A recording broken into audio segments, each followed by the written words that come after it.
ઉદ્ધવે શ્રી કૃષ્ણને કહ્યું, નાથ, તમને એક વાત પૂછવા મારી ખાસ ઈચ્છા છે. ભગવાને કહ્યું, ઉદ્ધવ, તમે મારા અંતરંગના સખા છો. જે પૂછવું હોય તે પૂછો, સંકોચ ન રાખશો. જે પૂછશો તે કહીશ. ઉદ્ધવે પૂછ્યું છે, હું બુદ્ધિ પ્રમાણે યથામતી આપની સેવા કરું છું, પરંતુ મારી સેવાથી આપને આનંદ નથી. આપ ઉદાસ લાગો છો. ભોજન કરો છો તે સમયે આપને અપરામણ થતી જોઉં છું.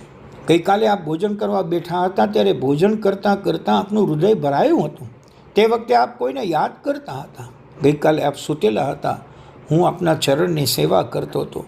ચરણની સેવા કરતાં મને એવું લાગ્યું કે આપ સ્વપ્નમાં કોઈને યાદ કરો છો. સ્વપ્નમાં આપ રાધે રાધે બોલતા હતા. આ રાધા કોણ છે?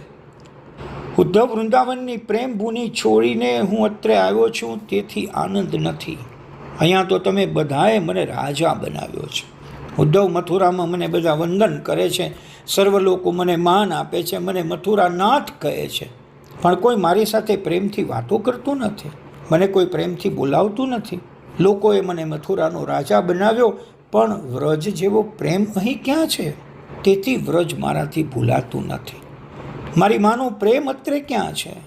ઉદ્ધવ, આ કૃષ્ણ પ્રેમનો ભૂખ્યો છે. બીજી કોઈ વસ્તુની અપેક્ષા નથી. ઉદ્ધવ, માનની ભૂખ નથી, મને તો પ્રેમની ભૂખ છે.